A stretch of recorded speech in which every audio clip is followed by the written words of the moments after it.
जय श्री राम भक्तों स्वागत है आपका हमारा चैनल देववाणी में। भक्तों, आपको हमारी कथाएं कैसी लगती हैं हमें कमेंट करके ज़रूर बताएं।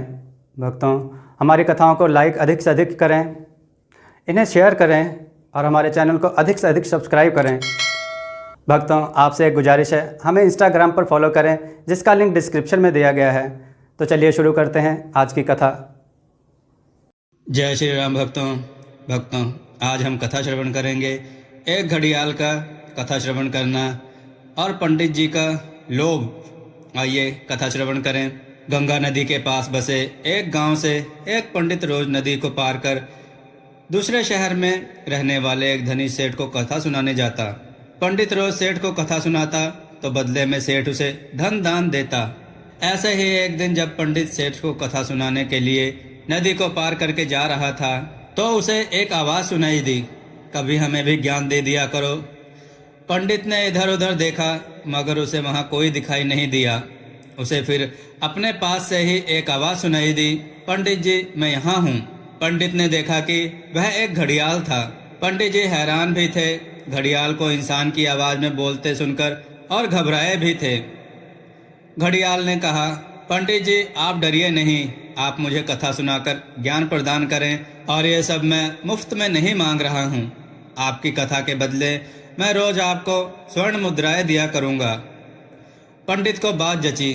पंडित को तो धन की चाहत थी, फिर चाहे वो उसे नदी के उस पार सेठ को कथा सुनाने से मिले या नदी के इस किनारे घड़ियाल को कथा सुनाकर मिले। रोज वह पंडित घड़ियाल को कथा सुनाता और रोज घड़ियाल पंडित को एक स्वर्ण मुद्रा देता। इस प्रकार काफी दिन बीत गए।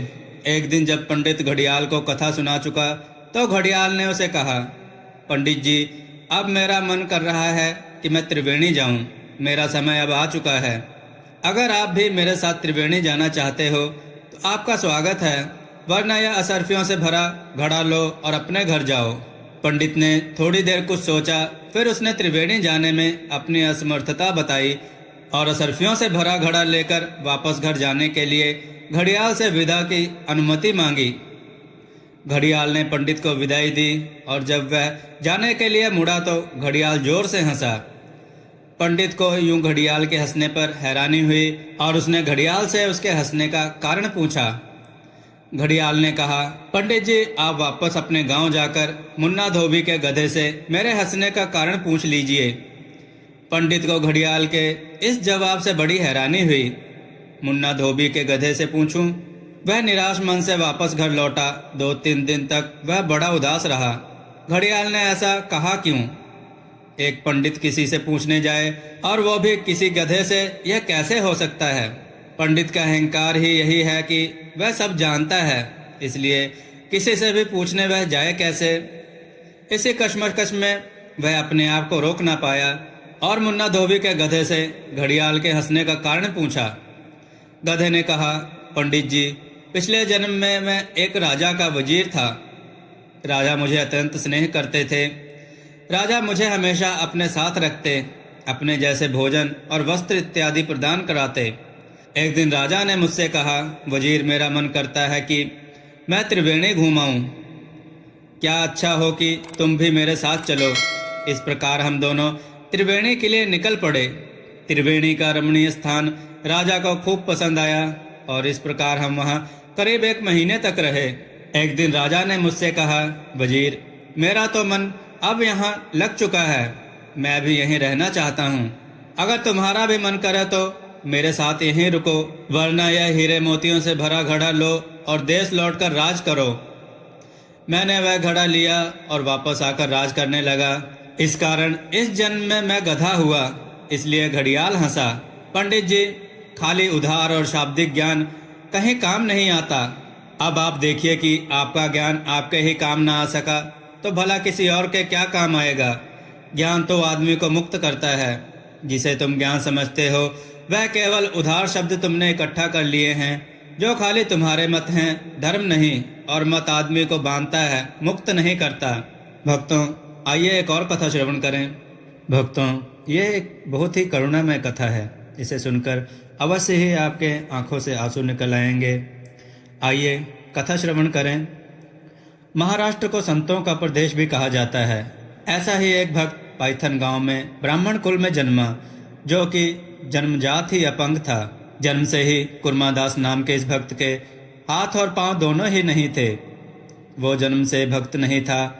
एक दिन उस गांव में भगत हरिदास आए और उन्होंने हरि कथा सुनाई, जो कि कुर्मादास के कानों में भी पड़ी। तब से उसने विट्ठल का नाम जपना शुरू कर दिया और पंढरपुर जाने की इच्छा को मन में पाल लिया। पर जाए कैसे?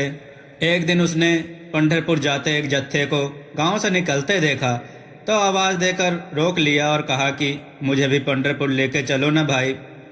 जत्थे के लोग उसे देखकर हंसे और बोले, हमारा दिमाग खराब है जो तुझे वहां तक उठा के लेके जाएंगे, हमारे पास वैसे ही बहुत सामान है। उसी रात कुर्मादास ने निर्णय किया कि वो किसी से सहायता नहीं मांगेगा और खुद ही पंढरपुर जाएगा अपने बूते पे। अगले दिन सवेरे ही वो घसीटते लौटते हुए पंढरपुर के लिए रवाना हो गया।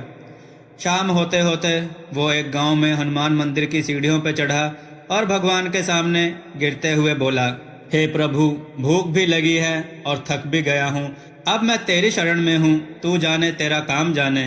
तभी विट्ठल भगवान एक विठोबा नाम के व्यापारी के रूप में प्रकट हुए और कुर्मादास को अपना परिचय दिया। उन्होंने कहा कि वो अगले दिन उनके साथ ही निकलेंगे और उन्होंने उसे खाना, कपड़े और बिस्तर भी मुहैया करवाए। साथ ही उन्होंने कहा कि दोनों साथ ही चलेंगे, हमारी जोड़ी खूब जमेगी। इतना सुनना था कि कुर्मादास हंस पड़ा और बोला, मैं ठहरा विकलांग और तुम हष्टपुष्ट, तुम्हारी और मेरी कहाँ से जमेगी। इस पर प्रभु बोले कि मैं पंढरपुर के राह में हर गांव में शिविर लगाकर राह में आने वाले गरीबों की सेवा करता हूँ। अगली सुबह विठोबा कुर्मादास को धीरे धीरे आना कहकर आगे चल दिए। कुर्मादास गिरता पड़ता लौटता हुआ अगले गांव पहुंचा। वहां विठोबा उनकी राह जोह रहे थे। ऐसा क्रम 4 महीने चला। जहां गांव ना होता वहां भगवान गांव बना देते और कुर्मादास की सेवा करते। 4 महीने बाद बहुलका गांव आया और वहां आते आते कुर्मादास की वो हालत हो गई कि वो टस से मस ना हो सकता था। इस हालत में जब उसके प्राण जाने को थे तो कुर्मादास ने पीछे से आते जत्थे से पंढरपुर समाचार करवाया कि अब ना हो पाएगा विट्ठला। वो जत्था कुर्मादास की भक्ति से गदगद हो गया और उन्होंने उसका समाचार पंढरपुर दरबार में पहुंचाया। अगर भक्त ना आ सके तो भगवान आते हैं। विट्ठल स्वयं अपने भक्त ज्ञानदेव, नामदेव और सविता माली के साथ पधारे, जिन्हें देखकर कुर्मादास का हृदय भर आया। भगवान ने उसको स्वस्थ कर दिया और उसको दोनों हाथ और दोनों पांव दे दिए। यह देखकर कुर्मादास भगवान के चरणों में गिरकर दहाड़े मार मार कर बच्चों की तरह रोने लगा। उन्होंने कहा कि विठोबा, ये क्या कर दिया, मेरे ये किस काम के, मैंने दर्शन पा लिया, अब मुझे मोक्ष मिल जाएगा। तब भगवान और प्रसन्न हुए और वरदान मांगने को बोला। तो कुर्मादास ने मांगा कि पंढरपुर बहुत दूर है, प्रभु आप इसी गांव में रह जाओ तो भक्तों को इतना कष्ट नहीं उठाना पड़ेगा। तब से पंढरपुर के साथ बहलका गांव में भी विट्ठल का मंदिर है। हरि अनंत हरि कथा अनंता, कहीं सुनहि बहु विधि सब संता। भक्तों, भगवान को मानने के लिए मन में दृढ़ संकल्प होना चाहिए। भगवान स्वयं ही आपके पास आपके कष्ट दूर करने को आ जाते हैं। भक्तों, आपको यह कथा कैसी लगी हमें कमेंट में ज़रूर बताएं और हमें इंस्टाग्राम पर फॉलो करें, जिसका लिंक डिस्क्रिप्शन में दिया गया है। जय श्री राम। भक्तों, देववाणी की तरफ से आप सबका बहुत बहुत धन्यवाद कि आप सब ने हमारे चैनल को बहुत सहयोग दिया और हमारी वीडियो को बहुत पसंद किया, जिस वजह से हमें यूट्यूब की तरफ से ज्वाइन बटन का ऑप्शन मिला, जहां पर आप हमें ज्वाइन बटन पर क्लिक करके हमें ज्वाइन करें, जिसके लिए आपको 29 रुपये या 59 रुपये का चार्ज देना पड़ेगा। जो हमें ज्वाइन करेगा उन्हें हम कई तरह की सुविधाएं देंगे और उनके कमेंट्स का जवाब देंगे। यहाँ हम आपको कथा कहानियों के टिप्स भी देंगे और हम आपके सुझाव पर वीडियो बनाने की पूरी कोशिश करेंगे और हम आपका नाम वीडियो में जरूर लेंगे। धन्यवाद।